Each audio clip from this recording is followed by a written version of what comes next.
Support the Freedom Flotilla from Lake Eyre to West Papua Land and Sea convoy commences 20th of July from the shores of Lake Eyre, South Australia.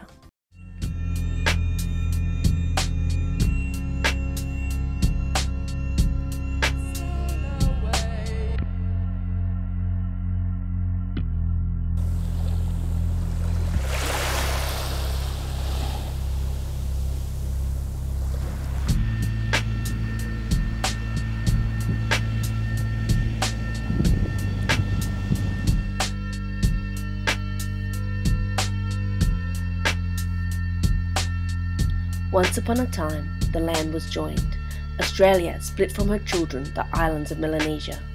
Just below the surface of the sea that now divides us are hidden treasures of forgotten stories and cultural knowledge that reveal a deep connection with land and people. Water is life. Follow the dreaming story of the water from Lake Eyre Basin to our brothers and sisters' land in West Papua. The people of West Papua are suffering. We have a responsibility to care for our brothers and sisters from across the water. We must bring the water, the fire, the love and the music to heal the country as we move in solidarity.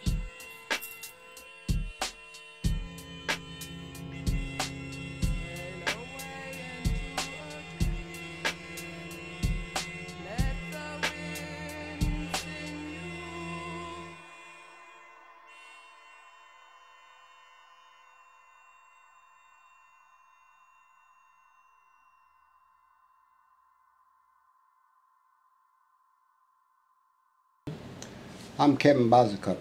I call myself Arab and elder, and really I think I'm a peacemaker as well. So we're actually inviting people to come on this trip with us. I'm not too sure how many boats we've got up to date, about 3, but we're looking for more, and we're looking for lots of people. So yeah, come along, I think it's going to be exciting. People are going to go from all around Australia. We're going to go to the Lake Eyre and get some water from the springs, and we'll be doing a welcome ceremony. We're going across to Cairns, and then from Cairns we jump on the boats and away we go. Then sail up to PNG, across to West Papua to meet the local bosses and that up there and do ceremonies, and also to make that link. We got Dreamtime Stories that goes from here to Papua and vice versa. When we have one with this continent, of course we have one soul. We are one people. Indigenous of Aborigine in here, Torres, Tasmania, we are one people. Connecting the culture, the land, and the spirit that was once shared amongst the indigenous people back before the white men who came to claim this land. And this is one thing that we wanted to connect that and then take this journey back to West Papua. Please watch, look after your next door first. This West Papuan that need help. Basically, we just want to be free. It's pretty heavy, pretty big stuff what we're talking about. The momentum's going now, the feeling's going. They're planning that our community with Aboriginal and Torres Island, they having big planning to going back to my country. Yes, I'm looking forward for that. I can't wait. I want to jump as well to that. So I want to show that as well how we can do this. How we want to tell everyone. We want to tell community, church, everyone, like even the world, to look our people back home that they still cry for suffering there. They still like being killing. So please listen to us. On behalf of the people of West Papua, I would like to thank our elder, indigenous of Aboriginal in here, because now we connect after we lose connect for a long time, 50,000 years ago, but now we have a link back again. So this young generation must keep it, because this part of our vision and mission together in Pacific. And also be the voice and light to shine into West Papua what's really happening in there that is being blockaded by world media and also by the foreign governments who are pretty much watching what's going on but ignoring it and not even addressing it to the international community. I think we need to one day go there and do healing ceremony, a big ceremony there.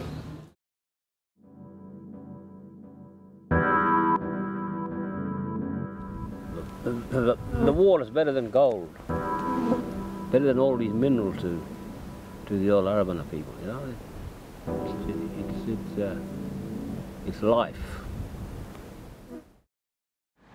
The fire, we make the fire from in my area, it's not only for cooking on, but it warms your heart. You do smoking ceremony that heals yourself as well. When the whole country hurt, we hurt.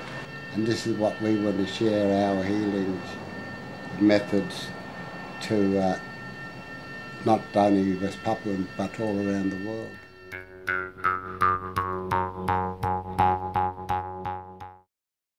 The Morning Star flag is a symbol of culture, but also a symbol of spirit of people of West Papua. It means people of West Papua, they keep the life in spirit with sunrise, and then also linked with the activity every day. It's attached with land, the water, and also the star in the sky. The West Papuan flag, it's an outlawed symbol in West Papua, and since when the flag was introduced and being used, the Indonesians they've introduced law that if you simply raise that flag, you'll be jailed for 15 to 20 years. When I was organized a non-violent struggle in 1989, when I was a lecturer in State University in West Papua, in Jayapura, we came with around 52,000 children movement, and then lots of them also got tortured. And then at the time, some of us is classified as we are leaders, so they took us and myself. But I was as a political prisoner for 10 years. The Indonesian military invaded West Papua in 1961. It was 19th of December 1961 that the military illegally occupied West Papua. It was a sham referendum in 1969. Until now, we lost around 546,000 Papuans. So this big, massive torture, killing, and they never, give us, the right to explain why we're doing this. On one hand, we're seeing that Indonesia is moving towards democracy, where economically they're coming out very strong in the Southeast Asia region, but internally, even the Indonesian civilians, and West Papuan included, and Moluccans as well, people are still not feeling this democracy at work, and they still felt intimidated. Indonesians try to hiding something. They knew that media is a massive, weapon. Then we talk like political activists. Because when media came out with information, that's around the world, they knew what happened in West Papua. So that's why they try to blacklist the media. The bloodshed has been going on, the suffering has been going on. If this is still continue, then that means that the world is just ignoring and are silent, and they don't want to support the basic human right and the dignity of the indigenous West Papuans and also other Indonesians, civilians in Indonesia in general. So I'm not only stand for West Papua, but I stand as international, also indigenous men, and also, of course, indigenous women, indigenous kids. We have right. We also want to talk to Indonesia that, please, you also have right like us. So we must doing right together so that we can against each other. let the Papuans decide their own future first. Still want to continue, still want to take my voice out there for a lot of people, especially for the women back home that doesn't have an opportunity like me to express my feeling and freedom for West Papua.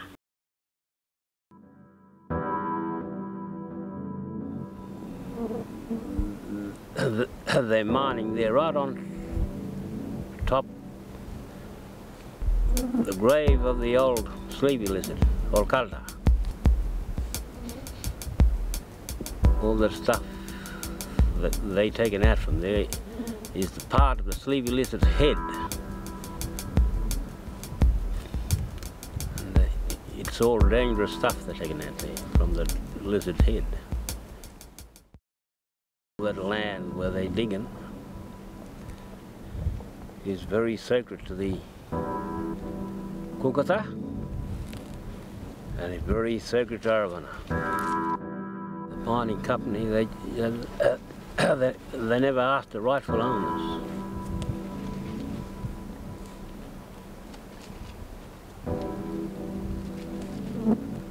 They never asked the rightful owners of that country.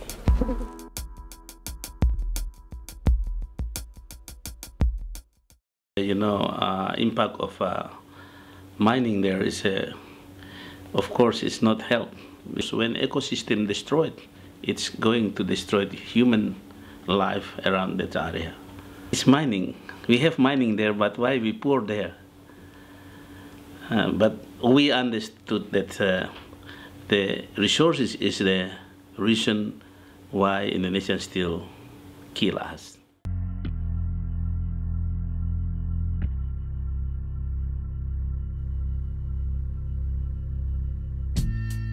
Calling on all our friends and family of all nations to join us at the shores of Lake Eyre for a ceremony to celebrate the survival of the old country and to stand strong to make an action of creative resistance against the apartheid of colonisation and the destruction caused by multinational mining companies.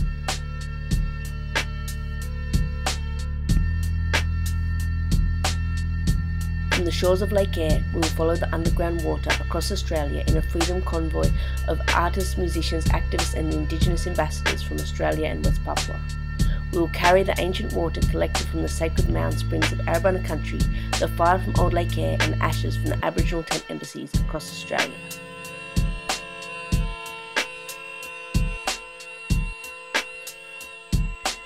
These offerings of peace and justice will be taken on a flotilla to West Papua in support of freedom and justice for West Papuan people.